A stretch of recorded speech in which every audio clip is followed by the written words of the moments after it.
Iraq and Afghanistan are very different wars. They've been equally ill-advised, in my opinion. What I saw in Iraq was a civil war. Straightforward civil war. And I remember a moment in 2007, and 3 of my soldiers were already dead, about 8 had been wounded, in a unit of just 20 soldiers. So we were pretty battered, we were pretty beaten up. And there was a moment when we were retrieving bodies, quite frankly, because in the night, the 2 militias would just kill these teenagers and attack each other. And in the morning, the bodies would be there for us to find. And so I was recovering bodies, as we often did. And on the way back from the recovery of these bodies, we were hit with an IED, right? And so I realized, not only am I policing a civil war that only started because of the American invasion, but I'm being attacked by both sides in the Civil War because of my presence, because of the American occupation. So America's occupation had unleashed a civil war. I don't think it was on purpose, but it was an ill-advised invasion. We didn't understand Iraq or its inner dynamics, its ethno-sectarian milieu. We did not understand that. So I think for Iraq, what turned me off was watching the Civil War unfold and America's helplessness to truly respond. Afghanistan, I would call the unwinnable war. And again, that's my opinion, but if you look at Soviet record in Afghanistan or the British record in Afghanistan, it has gone poorly for any occupier over the course of several hundreds of years of history. It would take more soldiers than we are capable of providing. It would take more money than we can afford.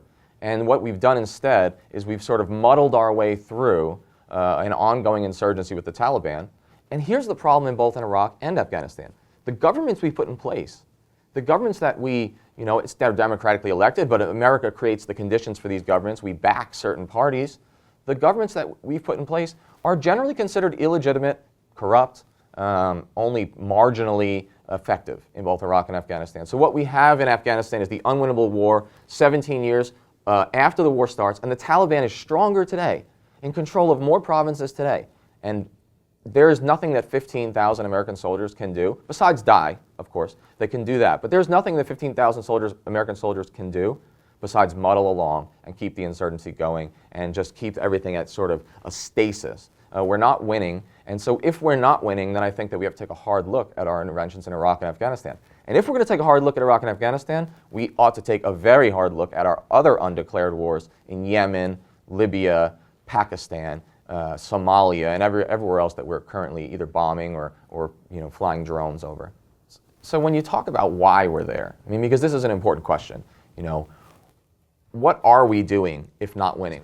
I wish it was as simple as what some sort of conspiracy theorists or certain parties think. It's all about the oil or it's all about the money. And all of that is a part. But I think it's much more complex. I think there are 2 major pieces, 2 major things, the threads that hold us in these wars. Number one is that there's a lot of profits being made in the military-industrial complex. Quite frankly, the war, selling arms, is one of the last American industries that's left. Okay? It's one of the last things the United States does well that we're still number 1 at. Number 1 at dealing arms in the world. Number 1 at supporting our military. Our military budget is 8 or 10 times Russia's.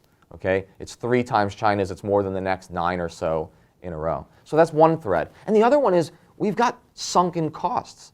Okay? It's a sunken cost dilemma. We've lost all these soldiers. We've spent all this money. We're fighting terrorism, okay? Well, that's a tactic. It's a very strange thing to declare war on. But we're fighting Islamist extremists, we say, in the Middle East.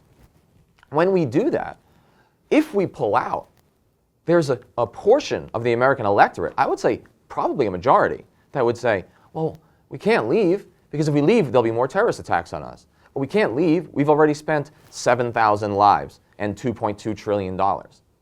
And so I think this sunken cost fallacy steps in. So what do we have now? We have the inertia of a military-industrial complex, which makes a lot of money for a lot of people and keeps a lot of people employed on one end. And then we have the sunken cost fallacy on the other side, where we say, we've committed so much, we can't possibly leave. And no president wants to be the president that lost the war on terror. Instead, we're in our 3rd administration now, okay? President Bush, he just wanted to leave without losing. Barack Obama, totally different figure. He wanted to leave without losing. He didn't want to be the president that lost the war on terror. And I would argue that it is very unlikely that President Trump will be the president who ends the war on terror. So that means we're looking at potentially up to 7 more years of war with no end in sight, and no one even talking about final victory anymore. And that's interesting because soldiers will join the Army next year who were born after 9/11. And we need to think on that for a second, and what that says about our republic, what that says about the nature of service and the nature of warfare, of perpetual warfare in the American psyche. How do you tell a child, how do I tell my teenager what peace even looks like? He's never lived it. He's never seen it. He was born in 2002. I think we have a lot of, these are things we're going to have to grapple with as a society. It's more than just the military. It's more than just the defense industry or the politicians. We have to grapple with what it means when a republic, okay, an ostensible democracy, goes to war and stays at war for decades.